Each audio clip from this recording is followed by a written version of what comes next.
नमस्कार दोस्तों, क्या चुनाव आयोग ने कांग्रेस की तय मानी जा रही सीट छीन ली? क्या 2029 के लिए विपक्ष में कोई बड़ा खेल शुरू हो चुका है? क्या ममता बनर्जी अब राहुल गांधी के साथ नई पारी खेलने जा रही हैं? और आखिर राजनीति में महिलाओं और बेटियों को निशाना बनाने का यह ट्रेंड कब खत्म होगा? आज की इस वीडियो में एक नहीं 4 बड़ी खबरें हैं और हर खबर अपने साथ बड़े सवाल लेकर आई है। इसलिए वीडियो को आखिर तक जरूर देखिए, क्योंकि आखिरी खबर सिर्फ राजनीति नहीं बल्कि पूरे समाज से जुड़ा हुआ सवाल खड़ा करती है। सबसे पहले बात उस फैसले की जिसके बाद कांग्रेस चुनाव आयोग पर खुलकर हमलावर हो गई। मध्य प्रदेश से कांग्रेस उम्मीदवार मीनाक्षी नटराजन का नामांकन रद्द करने का फैसला बरकरार रखा गया। कांग्रेस ने विरोध किया, धरना दिया, चुनाव आयोग से मुलाकात की, लेकिन फैसला नहीं बदला। इसके बाद कांग्रेस का गुस्सा खुलकर सामने आ गया।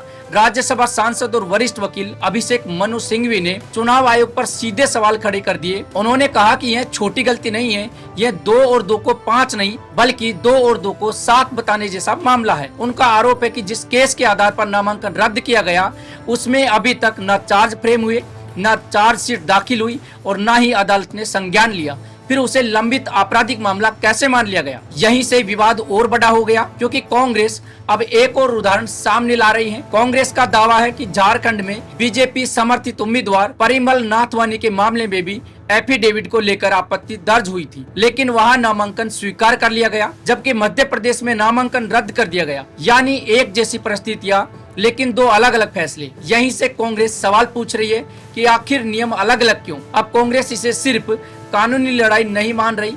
मध्य प्रदेश कांग्रेस अध्यक्ष जीतू पटवारी ने बड़ा ऐलान किया है। उन्होंने कहा कि कांग्रेस सुप्रीम कोर्ट जाएगी, राष्ट्रपति से मिलेगी और गांव-गांव जाकर इस मुद्दे को उठाएगी। कांग्रेस का आरोप है कि यह सिर्फ एक उम्मीदवार का मामला नहीं है बल्कि लोकतांत्रिक अधिकारों का मामला है। वहीं दूसरी तरफ अब नजर इस बात पर भी है कि चुनाव आयोग और अदालत में आगे क्या होगा, क्योंकि अगर कांग्रेस के आरोप सही साबित होते हैं तो निष्पक्षता पर गंभीर सवाल खड़े होंगे, और अगर चुनाव आयोग का फैसला सही साबित होता है तो कांग्रेस की पूरी दलील कमजोर पड़ जाएगी। फिलहाल एक बात साफ है, यह लड़ाई अब खत्म नहीं हुई।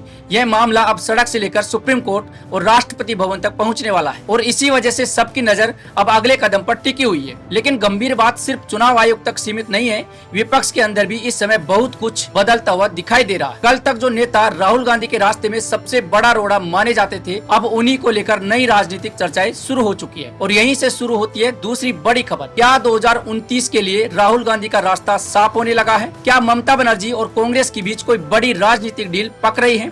और क्या पश्चिम बंगाल की राजनीति अब दिल्ली की सत्ता से जुड़ने वाली है? पिछले कुछ दिनों से कांग्रेस और टीएमसी को लेकर लगातार अटकलें चल रही हैं, लेकिन अब इन चर्चाओं में एक नया ट्विस्ट आ गया है। रिपोर्ट के मुताबिक ममता बनर्जी और सोनिया गांधी की मुलाकात हुई।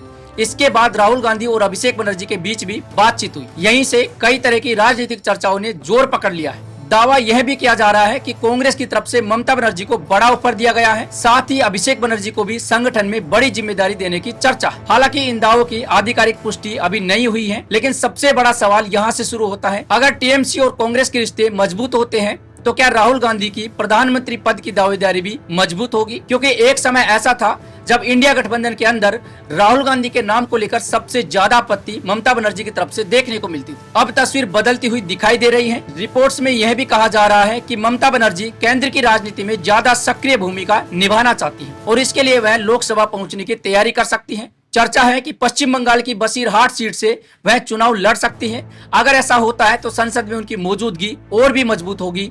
लेकिन दूसरी तरफ टीएमसी के कुछ सांसदों को लेकर भी लगातार अटकलें चल रही है। दावे किए जा रहे हैं कि पार्टी के अंदर असंतोष है। हालांकि इन दावों पर अभी तक कोई आधिकारिक पुष्टि नहीं हुई है। यही वजह है कि अब सवाल सिर्फ पश्चिम बंगाल का नहीं, सवाल 2029 की राजनीति का है। क्या विपक्ष एक चेहरे के पीछे एकजुट होगा? क्या राहुल गांधी विपक्ष के सर्वमान्य नेता बन पाएंगे? और सबसे बड़ा सवाल, क्या ममता बनर्जी राष्ट्रीय राजनीति में नई भूमिका निभाने जा रही हैं? फिलहाल इन सवालों के जवाब आने वाले दिनों की राजनीति तय करेंगे, लेकिन इतना जरूर है कि विपक्ष की राजनीति में कुछ बड़ा पक रहा है और उसकी आहट अब साफ सुनाई देने लगी। लेकिन राजनीति के गलियारों से निकलकर अब बात पहुंची है आस्था के सबसे बड़े केंद्र तक। एक ऐसा मामला जिसने करोड़ों राम भक्तों के मन में सवाल खड़े कर दिए हैं। अगर आरोप सही है तो मामला बेहद गंभीर है, और अगर आरोप गलत है तो सच सामने आना भी उतना ही जरूरी है। क्या राम मंदिर दान में घोटाला हुआ है? क्या राम भक्तों का चढ़ावा सुरक्षित नहीं है? और अगर सब कुछ ठीक है तो फिर इतने सवाल क्यों उठ रहे हैं? अयोध्या के राम मंदिर को लेकर बड़ा विवाद खड़ा हो गया है। दावा किया जा रहा है कि करोड़ों रुपए के चढ़ावे में गड़बड़ी हुई है। कुछ रिपोर्ट्स में 5 से 7 करोड़ रुपए तक के नुकसान की बात कही जा रही है। मामला तब और गर्म हो गया जब खबर आई कि चंदे की गिनती से शुरू एक कर्मचारी के खाते से पुलिस ने 5 लाख रुपए रिकवर करवाए। यानी सवाल सिर्फ आरोपों का नहीं है, सवाल यह है कि आखिर पूरा सच क्या है। समाजवादी पार्टी के अध्यक्ष अखिलेश यादव ने इस मामले पर न्यायिक जांच की मांग की है। उन्होंने कहा कि यह करोड़ों राम भक्तों की आस्था से जुड़ा हुआ मामला है और सरकार की चुप्पी सवाल खड़े करती है। वहीं शंकराचार्य अविमुक्तेश्वरानंद ने भी तीखी प्रतिक्रिया दी। उन्होंने कहा कि अगर रक्षक ही चोर बन जाए तो फिर सवाल उठना स्वाभाविक है। लेकिन दूसरी तरफ राम जन्मभूमि तीर्थ क्षेत्र ट्रस्ट के महासचिव चंपत राय ने इन आरोपों को पूरी तरह निराधार बताया है। उनका कहना है कि ट्रस्ट का नियमित ऑडिट होता है, स्टेट बैंक के कर्मचारी भी इस प्रक्रिया का हिस्सा होते हैं और अभी तक कोई बड़ी गड़बड़ी सामने नहीं आई है। यहीं से सबसे बड़ा सवाल शुरू होता है, अगर चोरी नहीं हुई है तो फिर पुलिस द्वारा रकम रिकवर होने की खबरें क्यों सामने आई, और अगर कुछ हुआ है तो आखिर इसकी पूरी जानकारी जनता के सामने कब आएगी। क्योंकि यह मामला किसी राजनीतिक दल का नहीं है, यह करोड़ों श्रद्धालुओं की आस्था का मामला है। राम मंदिर में हर दिन हजारों श्रद्धालु पहुंचते हैं, हर साल करोड़ों रुपए का दान आता है। ऐसे में पारदर्शिता की जिम्मेदारी भी उतनी ही बड़ी हो जाती है। विपक्ष सवाल पूछ रहा है, ट्रस्ट आरोपों को खारिज कर रहा है, लेकिन इन दोनों के बीच सबसे जरूरी चीज है सच्चाई। अगर कोई गड़बड़ी हुई है तो दोषियों पर कार्रवाई होनी चाहिए और अगर आरोप गलत हैं तो फिर तथ्यों के साथ सारी तस्वीर देश के सामने रखी जानी चाहिए। क्योंकि भगवान राम के नाम पर राजनीति हो सकती है, लेकिन भगवान राम के नाम पर उठे सवालों का जवाब भी साफ साफ होना चाहिए। और अब बात एक ऐसे मुद्दे की जो किसी पार्टी से बड़ा है, किसी नेता से बड़ा है और शायद राजनीति से भी बड़ा है, क्योंकि यह सवाल सीधे समाज से जुड़ा है। क्या अब राजनीति मुद्दों से हटकर बेटियों तक पहुँच गई है? क्या अब नेताओं को हराने के लिए उनके परिवार की महिलाओं और बेटियों को निशाना बनाया जाएगा? और क्या सोशल मीडिया पर ट्रोलिंग और डीप फेक राजनीति का नया हथियार बन चुके हैं? सपा प्रमुख अखिलेश यादव की बेटी अदिति यादव को लेकर जिस तरह की बातें सामने आई, उसने एक बार फिर देश के सामने एक बड़ा सवाल खड़ा कर दिया है। लेकिन मामला सिर्फ अदिति यादव का नहीं, इससे पहले मैथिली ठाकुर हो, स्मृति ईरानी हो, कंगना रनौत हो, बांसुरी स्वराज हो और कई महिला नेताओं और सार्वजनिक जीवन से जुड़ी महिलाओं को भी इसी तरह की ट्रोलिंग का सामना करना पड़ा है। यानी सवाल किसी एक पार्टी का नहीं है, सवाल पूरी राजनीतिक संस्कृति का है। आखिर राजनीति की लड़ाई महिलाओं और बेटियों तक क्यों पहुंच रही है? क्या वोट के लिए अब किसी की बहन, बेटी और मां को भी नहीं छोड़ा जाएगा? और सबसे चिंता की बात यह है कि अब एआई और डीप फेक ने इस खतरे को और बढ़ा दिया है। कुछ तस्वीरें, कुछ वीडियो और कुछ फर्जी कंटेंट मिनटों में तैयार हो जाते हैं और फिर वही चीजें सोशल मीडिया पर लाखों लोगों तक पहुंचने लगती है। आलोचना लोकतंत्र का हिस्सा है,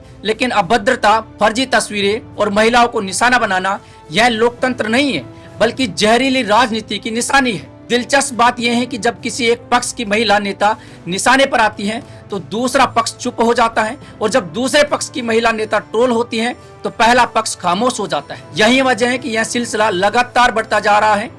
यानी समस्या भाजपा या समाजवादी पार्टी की नहीं है, समस्या उस सोच की है जो राजनीति में महिलाओं को आसान निशाना मानती है। सवाल यह भी है, अगर डीप फेक और अश्लील कंटेंट का सख्त कानून नहीं बने तो कल इसका शिकार कोई भी हो सकता है। हो सकता है वह आपकी बेटी हो सकता है किसी आम परिवार की बच्ची हो, और तब शायद बहुत देर हो चुकी होगी। इसलिए जरूरत सिर्फ कानून की नहीं है, जरूरत राजनीतिक दलों के सेल्फ रेगुलेशन की भी है। चाहे भाजपा हो, समाजवादी पार्टी हो, कांग्रेस हो या कोई और दल, महिलाओं को राजनीतिक हथियार बनाना बंद होना चाहिए। क्योंकि लोकतंत्र बहस से मजबूत होता है, बेटियों को बदनाम करने से नहीं। और अगर यह ट्रेंड नहीं रुका तो कल आने वाली पीढ़ियां नेताओं से नहीं बल्कि उनकी राजनीति से नफरत करेगी। आज की वीडियो में हमने 4 बड़े मुद्दों पर बात की।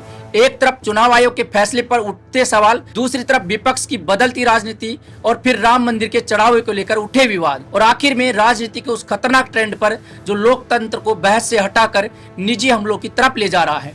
आखिर लोकतंत्र की असली ताकत मुद्दों में है या फिर व्यक्तिगत हमलों में? यह सवाल सिर्फ नेताओं के लिए नहीं है, हम सब के लिए है। आप इन चारों मुद्दों पर क्या सोचते हैं? अपनी राय कमेंट बॉक्स में जरूर बताइए।